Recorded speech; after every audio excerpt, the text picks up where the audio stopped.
Bonjour à tous et bienvenue dans cette partie de la formation.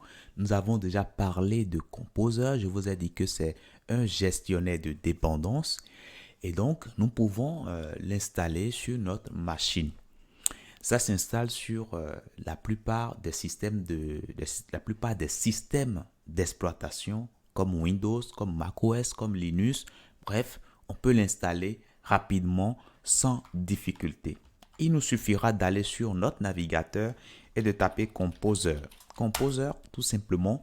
Et là, nous voyons ici en getcomposer.org. On peut cliquer là-dessus et là, nous voilà sur la page de Composer et on pourra cliquer sur Download ici, tout simplement.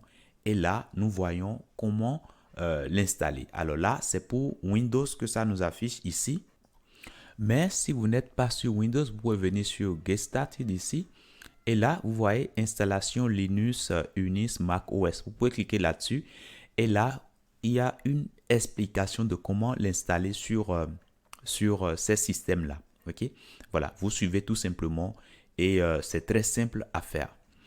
Alors, comme moi je suis sur Windows, je vais simplement regarder ici comment l'installer sur Windows. Donc, je descends là et vous voyez que nous avons un fichier Composer Setup EXE. Donc, c'est un exécutable Windows. Donc, je vais cliquer dessus tout simplement pour télécharger cela. Et une fois que c'est fait, je peux cliquer là-dessus tout simplement pour lancer l'installation. Et là, j'ai cette fenêtre ici qui s'affiche. Donc, je peux simplement cliquer sur Install for All Users. Donc, je vais cliquer là-dessus.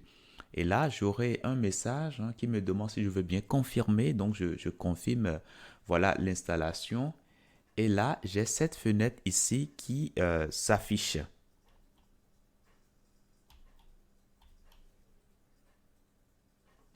Alors, une fois que j'ai ceci, je peux simplement cliquer sur Next.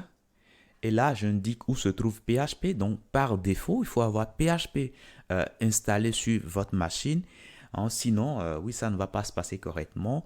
Et moi, j'ai déjà PHP qui est venu avec XAMPP. Donc, du coup, ça détecte automatiquement l'emplacement où se trouve le fichier exécutable PHP. Je vais cliquer sur Next ici. Et là, je patiente tout simplement. Là, ici, Use Proxy Server to Connect. On va simplement cocher Next, tout simplement ici. Et là, ça nous fait un petit résumé de notre version de PHP, de son emplacement. Et là, on pourra simplement cliquer sur Install.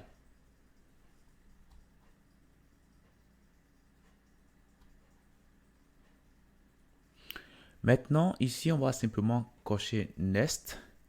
Et là, c'est bon. Donc, voilà, l'installation est terminée. Maintenant, ce qui nous reste à faire, c'est tout simplement ouvrir notre console et notre terminal, pardon, et mettre Composer. C'est ce qu'on nous dit ici. Donc, on va cocher ici Finish, tout simplement. Alors, une fois que ça c'est fait, je peux venir au niveau de mon répertoire de travail ici et ouvrir tout simplement JIT, qui est le terminal que moi j'utilise, mais vous pouvez utiliser le terminal par défaut de votre système.